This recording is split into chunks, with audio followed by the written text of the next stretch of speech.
Me que é, família? Daqui fala o predador de notícias. Atenção, é o predador de notícias, mano. Primeira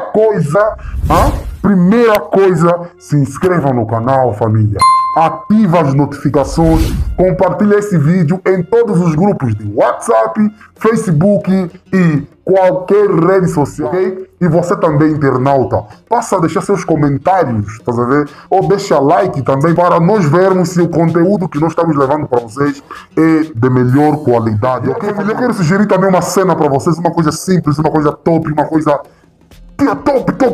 Agora, vai na descrição do vídeo, tem lá o link do Instagram do Predador de Notícia, o link do Twitter do Predador de Notícia e o link do Instagram do canal MSTV, a TV, que vocês sabem chega até você e que não vos bajula, ok, família? Então, sem mais delonga, sem mais blá blá blá, vamos para o que interessa. General Kamalata Numa fala a verdade sobre a batalha do Cuito com a Navalny. Tudo isso e muito mais você acompanha aqui agora no canal MSTV, a TV que chega até você, a TV que não bajula você, manega.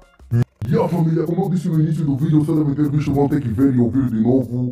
É isto mesmo. General Kamalata Numa fala verdades sobre a batalha do Cuito com a Navalny. Quem ganhou essa batalha? Será que essas histórias que a gente aprendeu, que o MPLA é quem ganhou, é uma mentira? Será que essas histórias que a gente vem ouvindo ou escutando desde criança é uma mentira? Então, você vai saber aqui hoje, numa entrevista cedida à Rádio Despertar, né? E as imagens são de autoria da TV Rayar. Quem quiser seguir a TV Rayar, família, é simples. Tem aqui no YouTube, né? É só você pesquisar TV Rayar no YouTube e no Facebook. Eu acho que também no Instagram tem. Essa entrevista foi cedida, eu acho, na Rádio Despertar.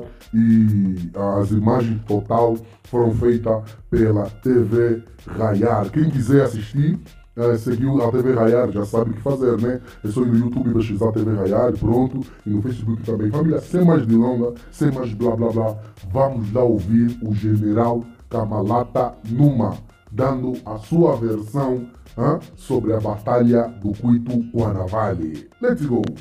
Sem mais delongas, vamos passar a palavra ao General Abílio Kamalata Numa. Mais uma vez, muito bom dia. Muito bom dia, novamente, e escutei o caro ouvinte. Para começar a dizer que, pessoalmente, não me sinto uma pessoa feliz ao estar a recordar coisas do passado que têm uma realidade e que hoje fazem aproveitamentos para finalidades de esconder determinados fins. Portanto, primeiro para dizer que nunca teríamos em Angola a dita Batalha do Cuito com a Navalny. Nunca teríamos em Angola qualquer tipo de guerra.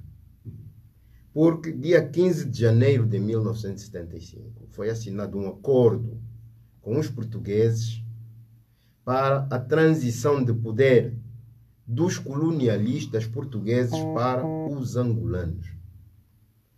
O logro de tudo isso é que quando os três movimentos de libertação, considerados legítimos representantes do povo angolano, se sentaram à mesa das negociações, o MPLA e o governo português tinham já se reunido em Argel, com antecipação, para determinarem exatamente a quem se passaria o poder. E as consequências são conhecidas. Quem trouxe a guerra para Angola são os portugueses.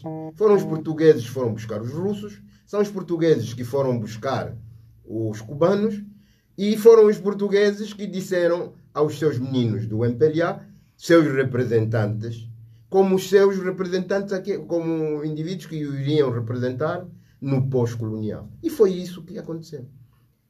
Agora, o MPLA e Portugal digam aos angolanos, para não ficar para nós, angolanos, que o MPLA é o agente do neocolonialismo aqui em Angola.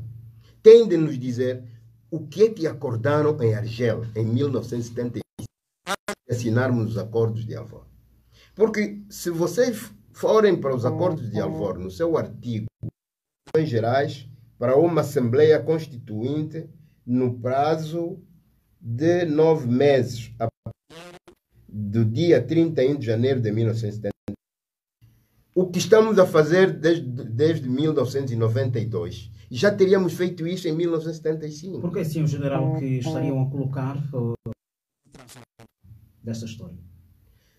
A UNITA não tem nada a ver com isso. A UNITA apenas contrariou.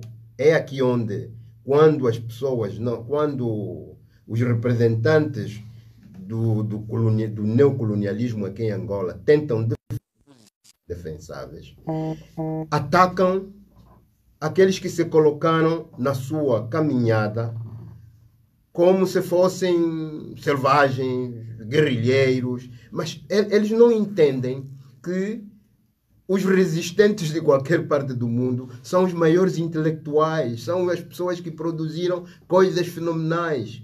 Você vai ver, por exemplo, um Lenin, um Trotsky, um Mao Tse-tung, um Ho Chi Minh, um Abraham Lincoln. Todos esses indivíduos foram indivíduos de mentalidade superior. Quando estão a dizer esses vieram da mata, são selvagens, quem está a dizer isso não sabe.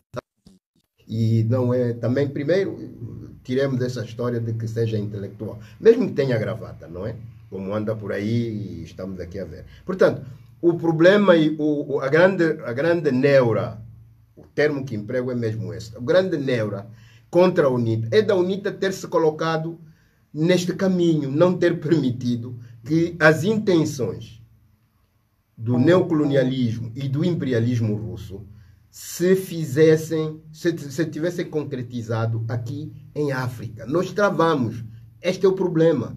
Agora, para russos que vêm de grandes academias, para portugueses neocolonialistas, para cubanos imperialistas também, pensar que guerrilheiros da UNITA, superiormente dirigidos, teriam criado uma dessas derrotas estrondosas, portanto, esse imperialismo aqui na África Austral.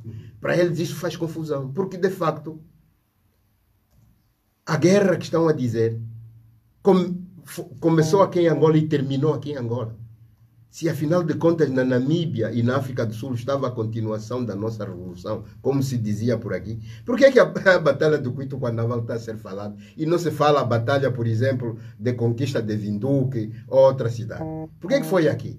Portanto, nós queremos, e eu tenho certeza que isso tem de fazer caminho, os generais que estiveram na frente de combate, da parte da UNITA, da parte das FAPLA, generais e outros oficiais se reúnam com naturalidade e determinem uma história verdadeira para os angolanos. O seu secretário falou muito recentemente da ira que o MPLA possui pelo facto da UNITA colocar-se nesta história. Portanto, acha que esta ira prevalece até o momento? Absolutamente. Absolutamente. Eu continuo a seguir essa ideia. Os acordos de Alvor não se fazem. Dia 8, no dia 8 de agosto de 1975, obrigada a sair de Luanda. Portanto, tiveram que evacuar os ministros do governo de transição. A UNITA sai exatamente de Luanda no período de 8 a 17 também de agosto e vem para Sul. Neste preciso momento, quando esses dois movimentos se retiram de Luanda, a lógica de guerra tinha se instalado. Quem instalou a lógica de guerra foi quem começou os conflitos aqui em Luanda. Não foi uma outra organização. O que a UNITA teve que fazer é colocar-se à frente dos tanques que vinham daqui com os russos, com os russos, cubanos, etc, etc. É a única coisa. E isto durou um tempo demais. Começou em 75 para terminar em 91, num acordo. O que fizemos foi sentar numa mesa e concordarmos. E as negociações para esse acordo começaram muito antes. Foi muito antes que se começou a negociar. Da parte da UNITA estava o Alicerce Chimango e o Lucamba Paulo Gato, e da parte do MPLA estava o ex-ministro, o Pitra Neto, foi por muito tempo ministro do Trabalho, e o general Cirilo de Sá, mais conhecido por Ita. Infelizmente, é uma pessoa que eu conheci e já nos deixou, já não está aqui no mundo dos vivos. Esses são os outros, a outra parte que começou a negociação com a UNITA para o fim do conflito que tinha começado em 1975. E mesmo assim, a UNITA impôs uma agenda de instalação do regime democrático de direito em Angola. Normalmente, quando se negocia, as partes têm de se reconhecer. O governo reconheceu a UNITA, a UNITA também reconheceu o governo do MPLA, mas a UNITA impôs exatamente ao MPLA um programa estratégico de transformar Angola num regime democrático e de direito. Foi ali onde as coisas encalharam, muito antes de chegarmos a 91, ao acordo de Bicesse, muito antes. Mas o que veio determinar exatamente que o governo angolano fosse obrigado a vir para Bicesse foi o desfecho do último assalto. Tanto o MPLA tinha sido, e até há um detalhe no meio disso tudo, da ofensiva ao último assalto, encontrava-se em Portugal a buscar iniciativas de conversações para que os portugueses tivessem um papel mais conciliador e se terminasse para sempre com conflito. E também há um detalhe que eu devo passar aqui pela primeira vez. Em 1988, depois da Batalha Lomba 87, da parte da UNITA, e saudemos o segundo congresso da parte do MPLA, Dr. Savimbi previa, portanto, que a exceção da Namíbia para a independência e outros desenvolvimentos na África Austral. E o Dr. Savimbi viu que nós teríamos que nos defender de uma forma mais vasta ao nível do país. E falou comigo. Pediu-me se eu podia, eu na altura era comissário político das Forças Armadas, das FALA, pediu-me para que eu fosse para a Frente Norte, para estar mais próximo de Luanda.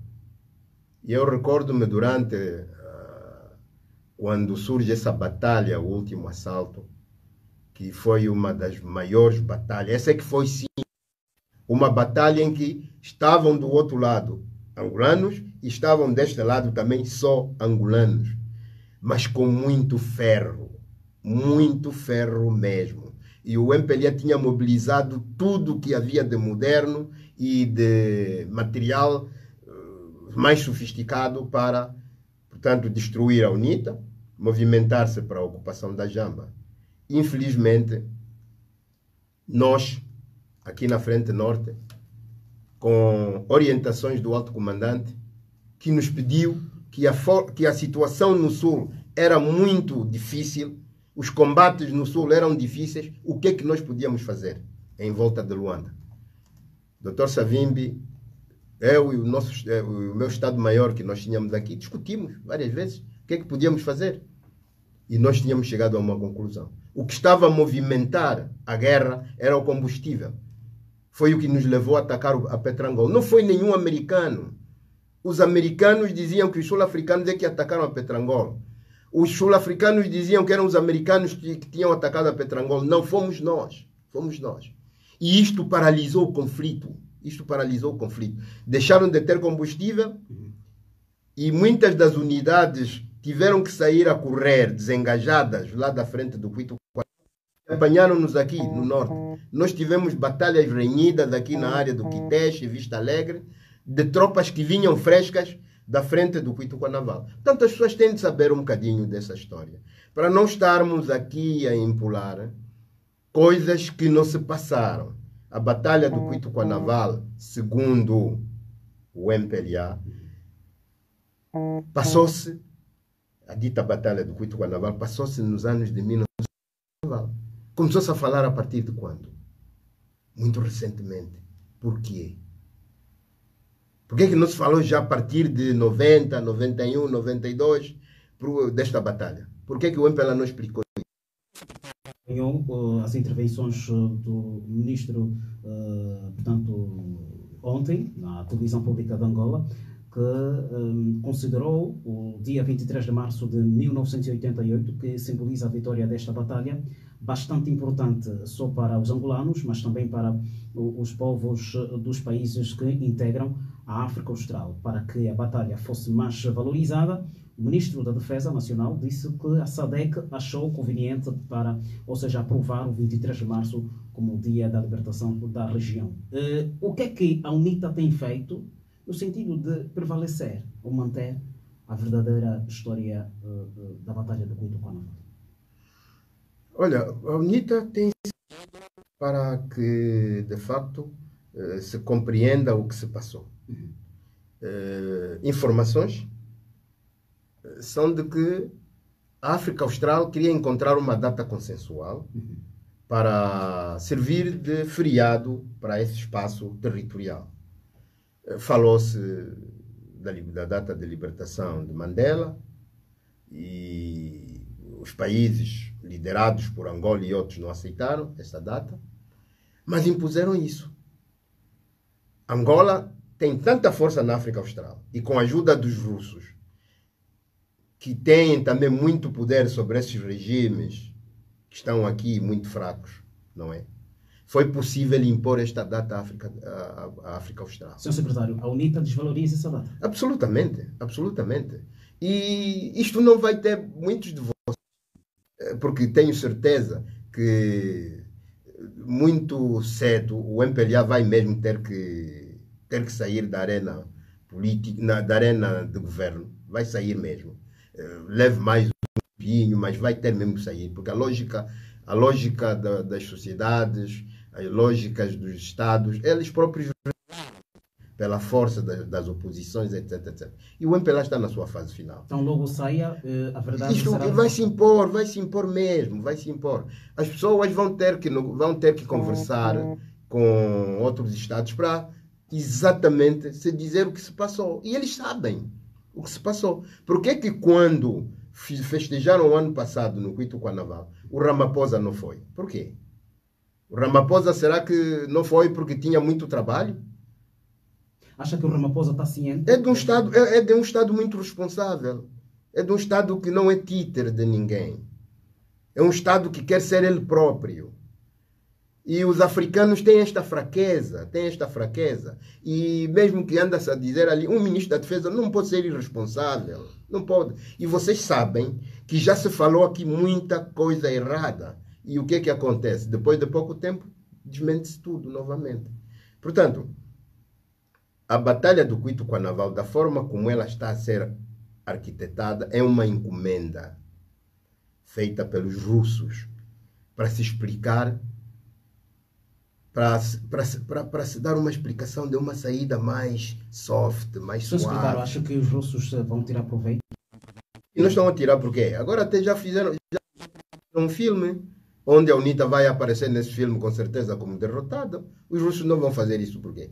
Mas eles não nos derrotaram no campo de batalha, não foi. Nós terminamos em acordos. Eu até fico pasmo quando ouço de muita gente a desvalorizar. Nós estamos ao nível, nós falamos com os malãs. Que malã? Esse indivíduo que diz que está ao nível do malã nem conhece o próprio malã, se o conhece muito mal. E nós que éramos os selvagens que tratamos com quase todo mundo e participamos em reuniões muito mais importantes, não andamos aqui a pavonearmos-nos como se fôssemos pessoas assim. Falar com malã é já ser extraterrestre. Não é. Isso é normal. Isto é normal. Isso era um métier normal de conversação, de ir buscar aqui ajuda, negociação, para nós resistirmos. Sr. Secretário, a UNITA diz que a história do Cuito Guanaval, portanto, foi deturpada. E o que é que a UNITA pensa neste exato momento visto que atualmente os investigadores estão totalmente engajados em saber a verdadeira história da Batalha do Cuito Cuanaval, acha que isto desvia o rumo da história verdadeira? Olha, a investigação, quando é feita com determinada finalidade, é com certeza que produz os resultados que se querem, não é? A maior parte dos investigadores aqui internos são subservientes. Toda a gente tem medo de dizer o contrário. Se você disser o contrário, você vai para a sarjeta. Nós que estamos aqui a resistir na marra, com muitas dificuldades. Tem recebido muitas solicitações? Muito pouco, fazem muito pouco. Também da nossa parte da UNITA, acho eu que já é tarde demais não termos já produzido uma obra que explique isso. Primeiro aspecto. Segundo, ainda volto novamente ao desafio de que os verdadeiros generais construtores destas batalhas, muitos deles já estão aqui, os mais velhos Ndalos, os Zumbis, os Furtados e outros ainda estão aqui. Por que é que não nos sentamos e falamos a verdade? Chega de estarmos aqui a cozinhar coisas para beneficiar mais quem? Mas eles já mostraram interesses? Acho que é uma questão de nos aproximarmos e conversarmos. Não vale a pena estarmos aqui no puxa-puxa. Não vale a pena. Porque a história, ela vai se firmar, dure o tempo que durar. Essas mentiras vão acabar por cair por terra. Porque a verdadeira batalha Lomba 87 para a UNITA, saudemos o segundo congresso para o MPLA, que se transformou na batalha do Cuito Cuanaval, agora recentemente, é uma ficção. A batalha é Lomba 87 ou saudemos o segundo congresso. E esta batalha foi ganha pela UNITA.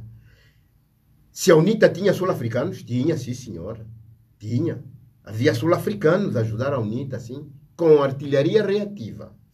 A UNITA é que tinha infantaria, a UNITA é que tinha os seus antitanques, a UNITA é que tinha a sua artilharia. A UNITA é que estava na linha de frente. Agora que tinha sul-africanos, tinha, como também do outro lado estavam os russos. Quando encostamos as unidades das FAP que movimentar, ou Cuba, a partir de Fidel de Castro, ou foi Fidel de Castro que tomou conta daquela frente. Já não eram ordens que vinham de Luanda, eram ordens diretas que vinham de Fidel de Castro, que movimentou unidades cubanas. A 100ª Brigada de Tanques foi ela que se movimentou para salvar muitas brigadas que já estavam a recuar e ocupar posições avançadas para a estabilização desta frente. Só foi isso. Tumpo é o que é? São 10 quilômetros em volta do Cuito Cuanaval. Já não havia mais espaço. Sr. Secretário, a UNITA diz que, ou seja, o MPLA diz que a UNITA desconhecia a estratégia sul-africana. A que estratégia se referia? Que a UNITA desconhecia a estratégia sul-africana? Isso. Com certeza. O que a África do Sul é permanecer como o regime do apartheid. E como é que nós nos meteríamos nisso? Nós sempre lutamos, nós sempre dissemos aos sul-africanos que cedo ou tarde este regime iria cair. Se vocês tiverem o cuidado, os sul-africanos foram tão sérios que quando Mandela foi liberto, Botha explicou o Mandela, e porque o locutor que pode fazer uma transição sem grandes sobressaltos neste preciso momento, não deixem morrer na cadeia, era Dr. Savimbi. Dr. Savimbi não ia só na África do Sul para conversar, para pedir meios, não. Também falava sobre a questão da África do Sul. E Mandela, em resposta, convidou o Dr. Savimbi a fotografias. Dr. Savimbi foi à terra do Mandela, raro. O Mandela não fez isso a muitos dirigentes africanos, muito raro. Não sei se em Angola houve um dirigente que Mandela convidou para ir com ele à casa dele, mas convidou o Dr. Savimbi. Por ser quê? Porque era um nacionalista, era um patriota, era um panafricanista, sério. Nós, quando capturamos soldados da SWAPO na frente, ou do ANC aqui no Cunene, no Quando Cubango, a UNITA não nos entregava os sul-africanos. Nós pegávamos nesses nossos irmãos pan-africanistas, africanos, nós os fazíamos saltar o rio quando para irem para a Zâmbia. E a SWAPO deve dizer a verdade. O ANC sabe que isso é verdade.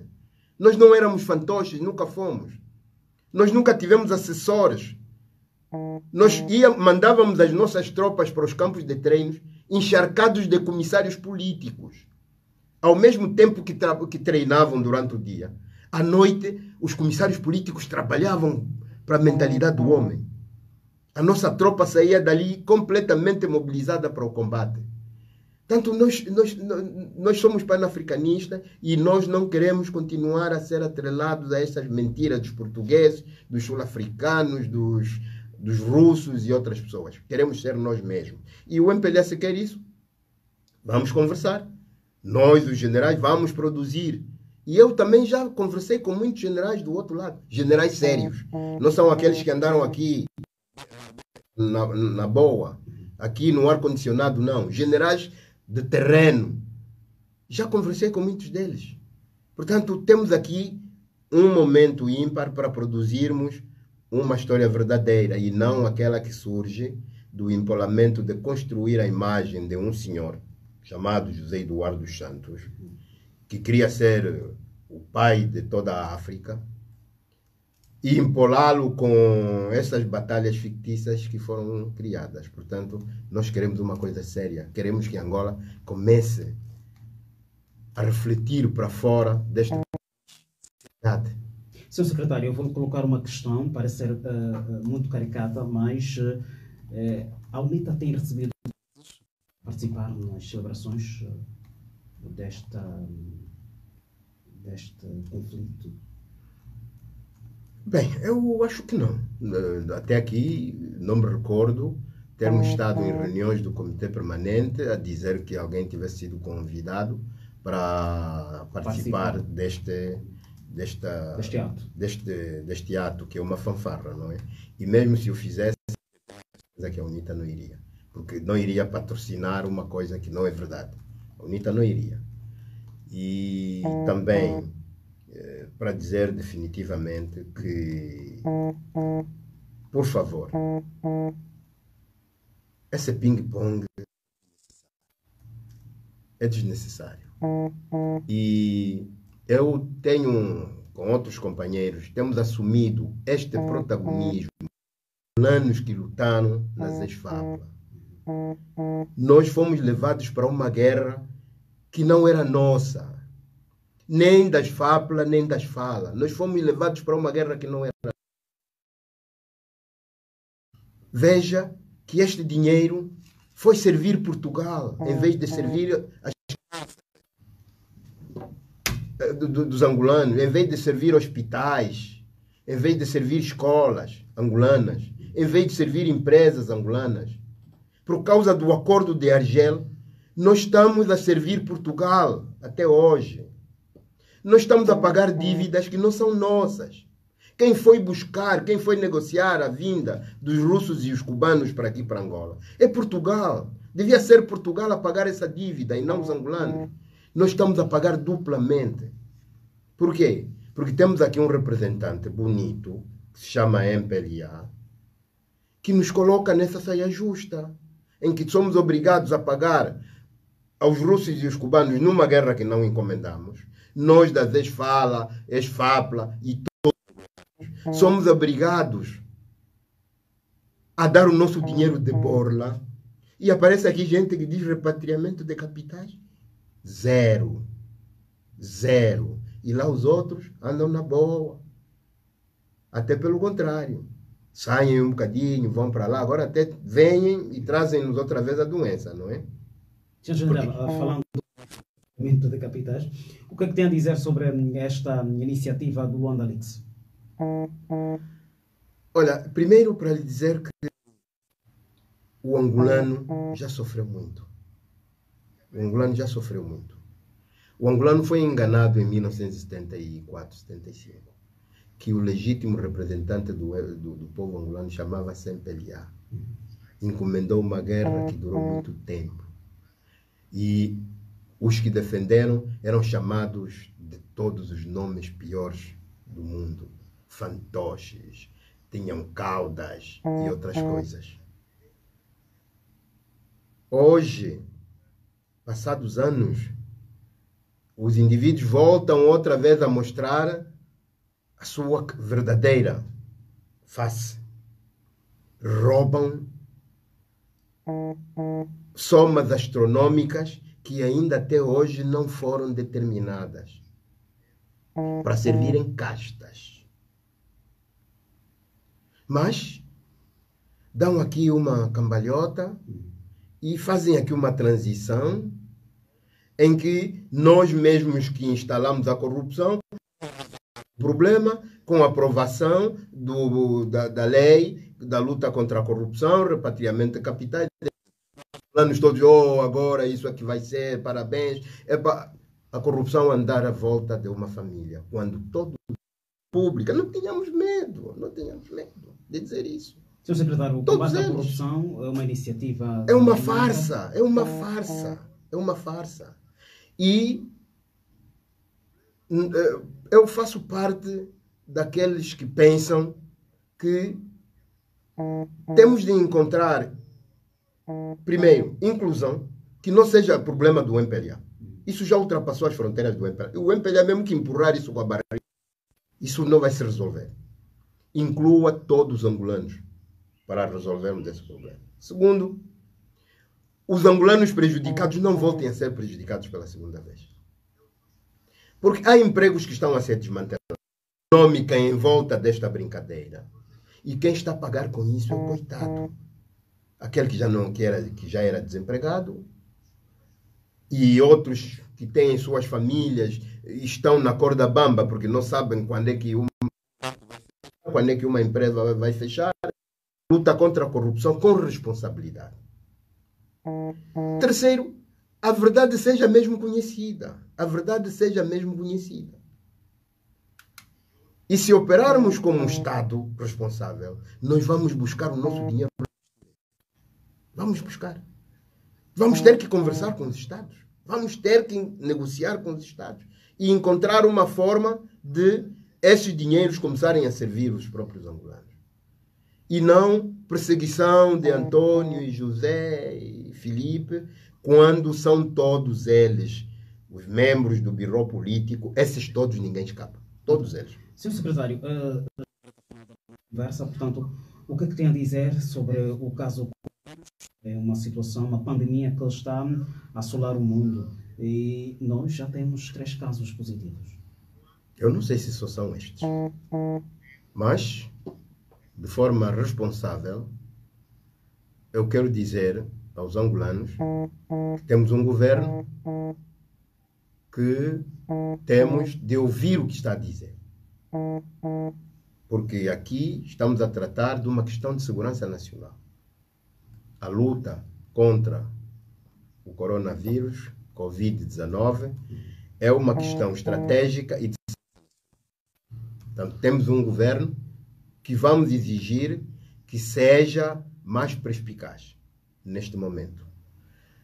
Nós não temos recursos para lutarmos contra esta pandemia. Não temos, como os europeus. Veja uma Itália como está a sobrar. Nós não temos esses recursos. Mas nós só temos 3 caminhos. Antecipação. Nós, os africanos, temos de nos antecipar. Temos de ter organização. E temos de ter disciplina. O mundo o que está a dizer é que a prevenção é o fator principal. A ministra disse que teremos auxílio da Cuba. Isso não é nada. Isso é uma gota no oceano para salvar alguns. Isso não é nada. Portanto, prevenção vai ser fundamental. Por exemplo, eu dou um exemplo.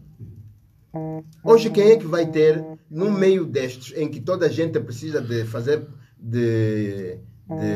reservas de alimentação, vai ter a veleidade de comprar roupa? Ninguém.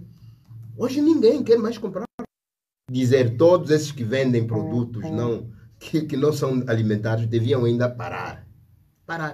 Para desafogarmos as praças e ficarem só os poucos que vendem alimentação. Porque também se parar quem vende alimentação, as pessoas vão morrer em casa. O que vai matar as pessoas em casa é a fome. Segundo, é a altura do governo ir para as praças, começar a limpar aquilo. E os poucos que ficarem lá e desinfetar, limpar, queimar aquele plástico e começar a desinfetar estas áreas. Isto a nível nacional. E os poucos que ficarem um bocadinho mais organizados, mais afastados e de formas a que, de facto, as pessoas que vão para ali procurar sustento não encontrem um ambiente propício para a contaminação. Organização. As pessoas, eu acho que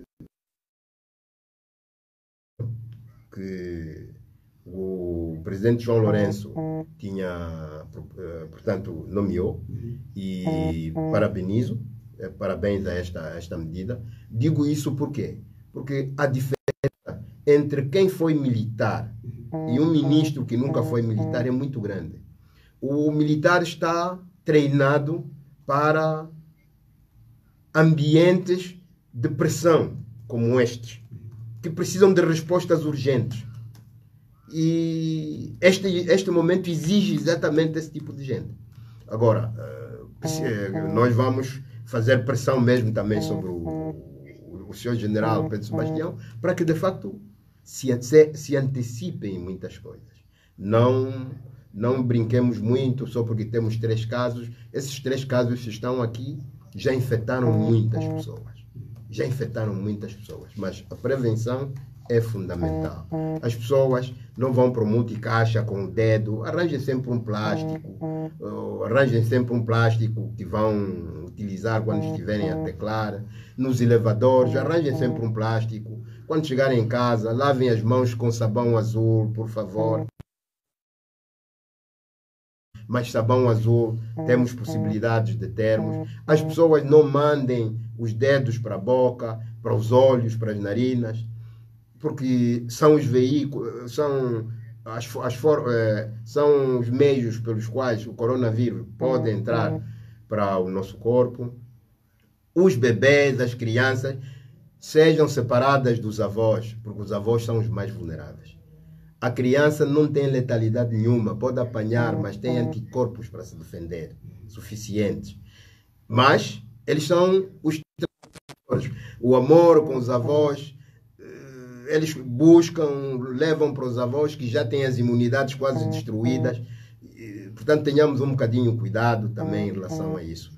É um combate nacional, é uma luta que temos de encetar todos juntos e unidos. Isto é o mais importante do que estarmos aqui a buscar glórias no sofrimento dos outros. Senhor Secretário, infelizmente o nosso tempo chega ao fim. Vamos agradecer a vossa presença e contaremos com a presença, passo a redundância, do Sr. General nas próximas edições. Olha, muito obrigado. E eu só queria dizer uma palavrinha. Alguém que me chamou de desertor, que não tinha nenhuma credibilidade. Olha, o lugar de um general desertor é na cadeia. Olha, eu tenho a minha casa, onde eu vivo, está bem localizada. E se eu for general desertor, mandem a polícia para mim ir lá buscar. Estou lá. Portanto, aqui nós temos de nos respeitar um pouco mais. Obrigado. Então, família, o vídeo de hoje foi esse. Se você curtiu, mamene, não esqueça de deixar seus comentários, ok? De você curtir o vídeo e compartilhar com todos teus amigos no WhatsApp, Instagram, Facebook, ok? Todas as redes sociais. Compartilha o vídeo porque isso nos ajuda bastante, porque isso também é notícia. Você até pode ficar bem mal chateado, falando, isso não é notícia, predador de notícia. Mas sim, é notícia, porque você não sabia. Estás a saber aqui a partir do canal MSTV, a TV que chega até você, a TV que não bajula você. Ok, família? Então, sem mais blá blá blá, nos vemos no próximo vídeo, ok?